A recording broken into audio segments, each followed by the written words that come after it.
Moin zusammen und herzlich willkommen zur 6. Episode unserer Videoreihe Lagos Evolution. Falls ihr jetzt erst dazu gestoßen seid und die vorherigen Episoden der Serie verpasst habt, dann findet ihr diese über den im Video eingeblendeten Link zu unserer Playlist. Nachdem wir unseren Lagos-Charakter beim letzten Mal geriggt und geskinnt haben, ist es nun an der Zeit, ihm durch Animationen Leben einzuhauchen. Wie immer haben wir einen Basics-Teil für euch angefertigt, mit welchem wir euch den Arbeitsschritt vorstellen. Hier haben wir ein Objekt, welches bereits geriggt und geskinnt wurde. Nun möchten wir für dieses Objekt eine Wackelanimation erstellen. Generell geht es beim Animieren darum, bestimmte Schlüsselpositionen einer gewünschten Animation in Form von sogenannten Keys auf einer Timeline festzusetzen. Diese Keys speichern die benötigten Transformwerte einer Position zu einem bestimmten Zeitpunkt. Wird die Timeline gestartet, dann bewegen sich alle Objekte entsprechend ihren Transformwerten, die zu bestimmten Zeitpunkten in den Keys gesetzt sind. Jedes Objekt kann separat gekeyt werden. Zwischen gesetzten Keys wird automatisch interpoliert. Als nächstes ist es wichtig, die Animation auf Games zu optimieren. Dafür müssen manche Animationen loopbar gemacht werden, sprich Anfang und Ende müssen exakt dieselbe Position und Rotation aufweisen. Ein nützliches Werkzeug hierfür ist der Graph Editor. Hier werden Animationen in Form von Curves angezeigt. Es stehen unterschiedliche Möglichkeiten zur Verfügung, die Interpolation zwischen den Keys zu manipulieren. Eine Curve mit runden Tangenten erzeugt einen weichen Verlauf der Animation, ähnlich wie bei einem Pendel. Spitze Tangenten hingegen sorgen für einen linearen Verlauf der Interpolation, sprich einen abrupten Richtungswechsel. Man kann die Art der Interpolation auch mischen, um bestimmte Effekte zu erzielen.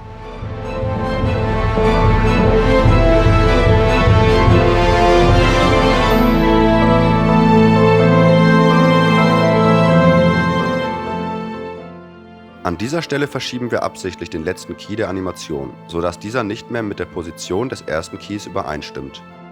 Um euch zu zeigen, wie eine Animation aussieht, welche nicht loopbar ist. Für eine Animation, die mehrfach wiederholt abgespielt werden soll, zum Beispiel eine G-Animation, wäre dies suboptimal. Nachdem wir euch die Grundlagen des Arbeitsschrittes etwas näher erklärt haben, ist es nun an der Zeit, unserem Charakter das Gehen beizubringen. Für das nächste Video, in welchem wir den Charakter in der Game Engine aufsetzen, haben wir einige Animationen vorbereitet. Das Erstellen aller Animationen zu zeigen, hätte den zeitlichen Umfang dieser Episode gesprengt. Daher haben wir uns in diesem Video auf eine Animation beschränkt. Dabei handelt es sich um die Walk-Forward-Animation.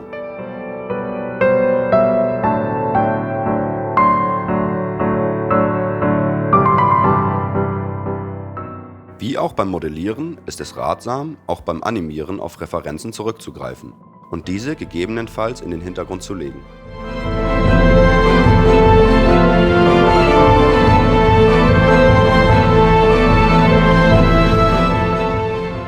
Nun beginnt unser Artist mit der ersten Pose. Linkes Bein vor, Hüfte runter, rechtes Bein zurück und ab geht die Post. Ganz so einfach ist es natürlich nicht. Es gibt beim Animieren hauptsächlich zwei Herangehensweisen, Straight Ahead und Pose to Pose. Straight Ahead bedeutet, dass die Animation in chronologischer Reihenfolge erstellt wird, sprich man animiert von einer Pose zur darauf folgenden Pose. Pose to Pose bedeutet, dass zuerst die wichtigsten Schlüsselpositionen Anfang, Mitte und Ende gesetzt werden. Danach werden weitere Keys in den Zwischenräumen gesetzt. Dies wiederholt man, bis die Animation dem gewünschten Look entspricht. Zusätzlich gibt es noch Motion Capturing. Dabei wird in der Regel ein Akteur in einem speziellen Anzug von besonderen Kameras aufgenommen. Die dabei entstehenden Daten werden dann auf ein speziell für Motion Capturing ausgelegtes Rig übertragen. Leider haben wir im Moment nicht die Möglichkeit, so ein Studio zu nutzen, daher erstellen wir unsere Animationen komplett per Hand. Natürlich lassen sich diese Herangehensweisen auch mischen.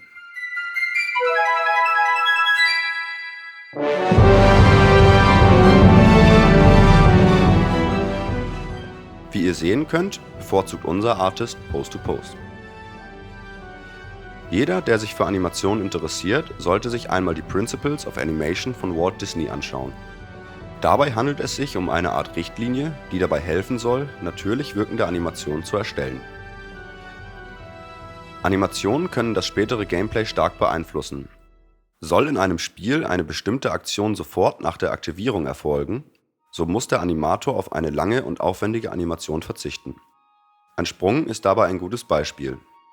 Drückt ein Spieler in einem schnellen Online-Spiel die Taste zum Springen, soll der Sprung sofort erfolgen und nicht erst zum Ende einer langen, ausholenden Bewegung. Anders verhält es sich möglicherweise in einem langsamen Horrorspiel. Hier kann mit einer längeren Animation zum Nachladen einer Waffe dafür gesorgt werden, dass ein Spieler Schweißausbrüche erleidet, während die Gegner immer näher rücken.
An dieser Stelle ist die Walk-Forward-Animation soweit fertig.